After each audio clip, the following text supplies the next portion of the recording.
F1 입문을 결심하고 중계방송 시청에 처음 도전했다가 뭐가 뭔지 하나도 몰라 당황하신 분들 많으시죠? 차들은 막 나갔다가 들어가고 선수들은 갑자기 화내고 중계진은 엄청 흥분하는데 뭐가 그렇게 재밌는 건지 처음 도전하기엔 너무 복잡하고 어려운 F1 중계방송 그냥 포기하고 하이라이트나 챙겨볼까 생각해본 적 없으신가요? 저는 그랬거든요. 오늘은 그런 분들을 위해 중계 볼 때 꼭 알아야 할 몇 가지 필수 규칙과 중계화면 보는 법을 정리해드리겠습니다. 혹시 아직 원투피니시 입문 가이드 1, 2편을 안 보신 분이 계시다면 우측 상단 카드를 클릭해서 해당 영상들을 먼저 보시고 오는 걸 추천합니다. 원투피니시에서 준비한 초간단 F1 경기 시청 가이드 지금부터 시작합니다.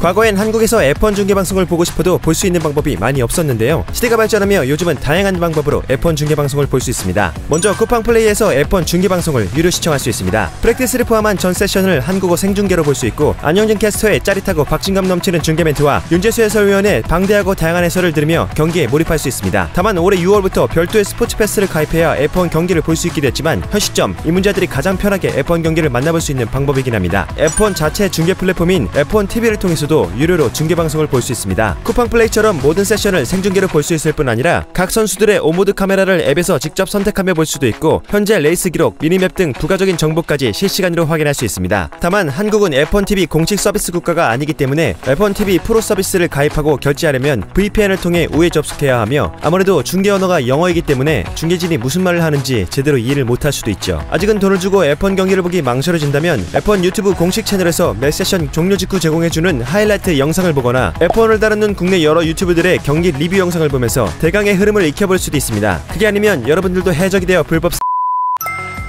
매주 F1 그랑프리 경기가 있는 줄 알고 주말 저녁만 되면 일단 야식을 시키시는 분들이 계실 텐데요. F1 그랑프리는 전차계를 돌며 일정을 소화하기 때문에 어떨 때는 2, 3주간 매주말 경기가 있을 때도 있고 반대로 2, 3주간 경기가 아예 없는 주말도 있습니다. 모든 그랑프리 일정을 매주 확인하거나 외우긴 어려울 수 있지만 F1 공식 홈페이지를 통해 일정을 자동 등록해두면 각 그랑프리 일정과 모든 세션이 시작하기 전 편하게 알람을 받아볼 수 있습니다. 고정 댓글에 F1 스케줄 자동 등록 링크를 걸어둘 테니 앞으로 경기를 챙겨보실 분들은 미리 꼭 등록해두세요. 또한 각 그랑프리는 한국이 아닌 해외 여러 국가에서 개최되는 만큼 시차도 고려해야 합니다. 아시아에서 개최되는 그랑프리들은 한국과 시차가 비슷해서 경기를 시청하기 아주 좋고 유럽에서 개최되는 그랑프리들은 대부분 주말 밤 시간이라 그래도 야식을 먹으면서 볼만하죠. 하지만 남미, 북미에서 개최되는 그랑프리들은 보통 한국 새벽 시간에 따라서 라이브로 보기 다소 힘들 수도 있습니다. 월요일은 정말 시차가 될 수도 있어요. 그럴 때는 굳이 무리해서 라이브를 보지 말고 나중에 중계 플랫폼에서 제공하는 경기 하이라이트나 풀 버전을 챙겨보셔도 됩니다.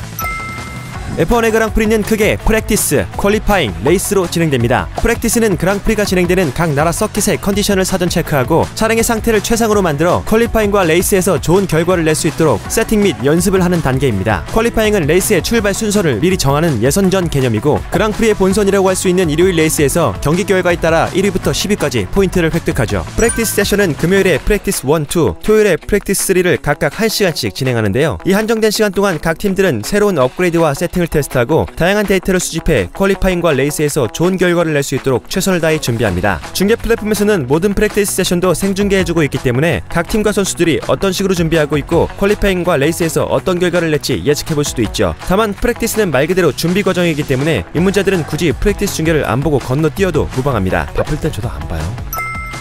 토요일에 진행되는 퀄리파잉은 1시간 동안 Q1, Q2, Q3 이렇게 3번으로 나눠서 진행됩니다. Q1은 18분간 진행되며 전체 20명 중 5명이 탈락하고 15명만이 Q2에 진출합니다. 탈락한 하위 5명은 Q1에서의 순위에 따라 16위부터 20위까지의 그리드를 배정받죠. Q2는 15분간 진행되며 Q1에서 살아남은 15명이 이전 기록은 리셋한 채 새로 기록을 작성해 순위를 겨룹니다. 이 기록으로 다시 하위 5명을 탈락시키고 10명만 Q3에 진출하게 되죠. 여기서도 마찬가지로 탈락한 하위 5명은 Q2에서의 순위에 따라 11위부터 15위까지의 그리드를 배정받습니다. 마지막 Q3는 12분간 진행되며 살아남은 10명은 이전 기록을 리셋한 채로 다시 한번 새롭게 기록을 작성하는데요. 여기서 가장 빠른 랩타임 순서대로 1번부터 10번까지의 그리드가 결정됩니다. 이 1번 그리드는 우승 가능성이 매우 높은 자리이며 폴 포지션이라고도 부르죠. 이렇게 Q1부터 Q3까지 거쳐 다음날 레이스의 출발 순서가 정해진다고 보면 됩니다. 퀄리파잉을 볼 때는 중계 화면 순위표에서 몇 가지 정보를 확인할 수 있는데요. 먼저 왼쪽 상단에는 현재 퀄리파잉 세션 순서와 종료까지 남은 시간이 표시됩니다. 있습니다. 그 아래에는 트랙을 빨리 달린 기록 순으로 드라이버들이 정렬되고 드라이버 이름 우측에 현재 드라이버가 사용 중인 타이어의 종류도 표시되어 있습니다. 소프트는 S, 미디움은 M, 하드는 H로 표기되고 만약 비가 와서 트랙이 젖어 있는 경우 인터미디어트 또는 웻 타이어를 착용하는 걸 볼 수도 있습니다. 드라이버의 기록이 노타임으로 표기되어 있다면 그 선수가 아직 기록 도전을 하지 않았거나 기록은 작성했지만 트랙을 벗어나 기록이 삭제되어 아직 유효한 기록이 없는 경우를 말합니다. 아웃랩은 일종의 워밍업으로 차량이 피트에서 나와 출발선으로 향하고 있다는 뜻이고 드라이버 옆에 P라고 되어 있으면 현재 피트에서 대기하고 있다는 말이죠. 각 차량이 스타트 라인을 지나가며 기록 측정이 시작되면 0초부터 시간이 올라가는데요. 드라이버들이 가장 빠른 기록을 내기 위해 이렇게 한 바퀴를 도는 걸 플라잉 랩 또는 푸시랩이라고 부릅니다. 모든 구간에서 실수 없이 완벽하게 주행을 해 자신의 최고 기록을 만들어내는 거죠. 현재 플라잉 랩을 돌고 있는 선수가 얼마나 잘 달리고 있는지 확인하는 건 각 섹터별 기록 상황을 통해 알 수 있습니다. F1 그랑프리가 열리는 각 서킷들은 전체 한 바퀴를 3등분한 섹터 1, 2, 3로 구간을 나누는데요. 퀄리파잉 중계화면에서는 선수들이 각 섹터를 지날 때 중간 기록이 좋은지 나쁜지를 색깔과 함께 보여줍니다. 초록색은 해당 섹터에서 자신의 직전 최고 기록보다 더 빠르다는 뜻이고 노란색은 해당 섹터에서 자신의 직전 최고 기록보다 더 느리다는 뜻입니다. 마지막으로 보라색은 참가하는 전체 선수의 해당 섹터 기록 중 가장 빠른 기록을 냈다는 뜻입니다. 이렇게 해서 섹터 1, 2, 3까지 돌면 한 바퀴 기록이 완성되는 거죠. 만약 내가 응원하는 선수가 플라잉 랩을 도는데 초록색 불을 켜면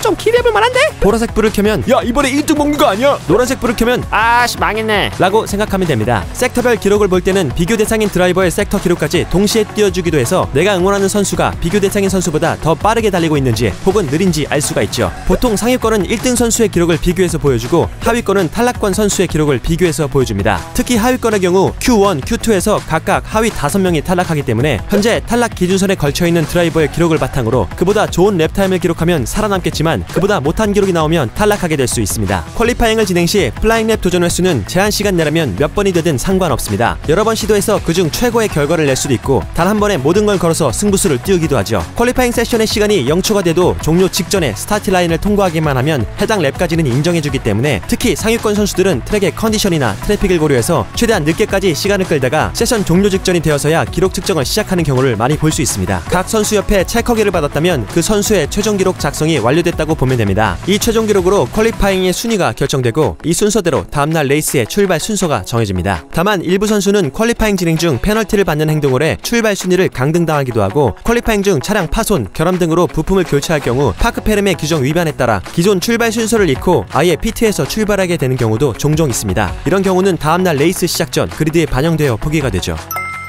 토요일 퀄리파잉이 마친 다음날 일요일에는 레이스가 진행되는데요. 경기 시작 전 그랑프리가 열리는 나라의 국가 연주 등의 행사가 먼저 진행되고 이후 출발 순서에 따라 그리드 위에 정렬된 각 차량에 선수들이 탑승하며 레이스를 준비합니다. 그리고 시계가 정시를 가리키면 모든 선수들이 포메이션 랩을 도는데요. 포메이션 랩은 출발 순서대로 천천히 트랙을 한 바퀴 돌며 레이스를 준비하는 워밍업 의미의 랩입니다. 이때 각 선수들은 레이스 직전 트랙을 최종 확인하고 차를 좌우로 흔들어 스타트 때 속도를 최대한 잘 낼 수 있도록 타이어의 온도를 올리는 작업을 하죠. 그렇게 천천히 한 바퀴를 돌아서 스타트 라인업 모든 차량이 정렬을 완료하면 그리드 가장 뒤편에서 마샬 한 명이 경기 진행 가능 상태를 알리는 그린 플래그를 흔들고 스타트 준비를 알리는 빨간불 5개가 차례대로 들어온 뒤 동시에 꺼지면 선수들이 가속을 시작하며 레이스 경기가 시작됩니다. 레이스 경기는 약 2시간 동안 305km가량을 주행하는 장거리 경주로 펼쳐집니다. 각 서킷마다 길이가 다르기 때문에 적게는 44랩, 많게는 78랩을 주행하게 되죠. 레이스 1위부터 10위까지만 포인트가 지급되기 때문에 선수들은 더 많은 순위를 끌어올리기 위해 치열한 배틀을 펼칩니다. DRS는 일반적으로 두 번째 랩에서부터 사용 가능하고 이 경우 중계화면에 DRS 사용 가능이라고 표시가 됩니다. 차량 사고 또는 날씨 등 변수가 발생하는 경우에는 레이스 컨트롤의 판단에 따라 DRS 사용 불가를 선언하기도 합니다. 레이스의 경기 현황은 중계화면 순위표를 통해서 정보를 확인할 수 있는데요. 순위표 상단에는 현재 선두 기준으로 돌고 있는 랩수와 본 경기에서 완주해야 하는 랩수가 표시되고 그 아래 현재 레이스 순위가 차례대로 표시됩니다. 이때 1등 옆에 리더로 표시되어 있으면 각 선수들이 1등과 비교했을 때 간격이 얼마나 벌어졌는지를 보여주는 것이고 1등 옆에 인터벌이라고 표시되어 있으면 각 선수가 자신의 앞 차량과 얼마나 차이가 나는지를 보여주는 겁니다. 만약 경기 중 치열한 배틀을 펼치고 있는 상황이 발생했다면 흥미진진한 관전을 위해 배틀을 펼치고 있는 두 선수의 시간차를 특별히 강조해서 보여주기도 하죠. 차량 문제, 사고 등으로 리타이어 하는 경우에는 아웃이라고 표시되며 순위표 끝으로 떨어지게 되죠. 또한 순위표에는 각 선수들의 타이어 현황도 볼 수 있는데요. 레이스 경기 때 각 선수들은 소프트, 미디움, 하드 중 최소 2종류의 컴파운드를 의무적으로 사용해야 합니다. 이걸 언제 어떻게 바꾸고 각 타이어는 얼마나 사용하는지도 매우 중요한 경기 전략이기 때문에 중계 화면에서는 각 선수들이 피트스톱을 몇 번 했는지, 지금 쓰는 타이어로 몇 랩을 달렸는지 보여주기도 하죠. 만약 경기 중 박스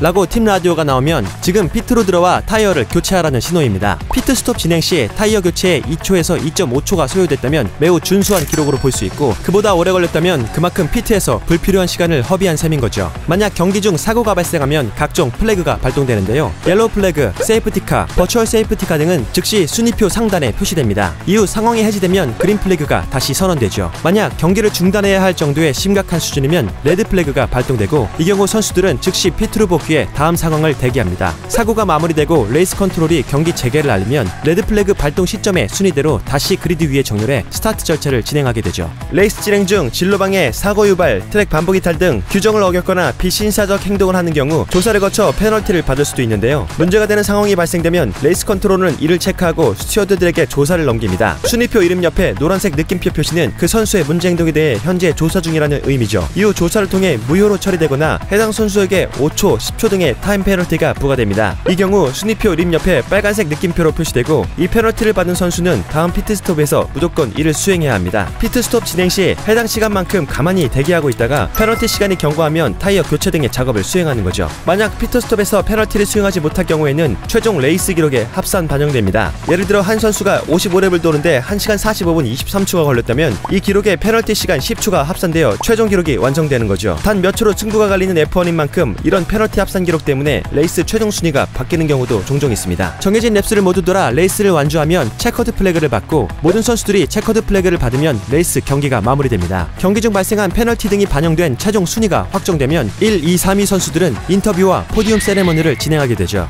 어때요? 이쯤 되면 이제 F1 중계방송을 실시간으로 보면서 내가 응원하는 선수와 팀에 조금 더 감정이입할 수 있겠죠? 물론 아직도 설명해야 한 규칙과 용어들이 많이 있지만 다음 기회에 모아서 또 한 번 설명드릴 테니 궁금한 점 댓글로 꼭 남겨주세요. 다가오는 F1 그랑프리 주간은 꼭 라이브로 경기를 시청하면서 박진감 넘치는 퀄리파잉, 짜릿한 레이스 장면들을 여러분의 두 눈으로 직접 확인해보시죠.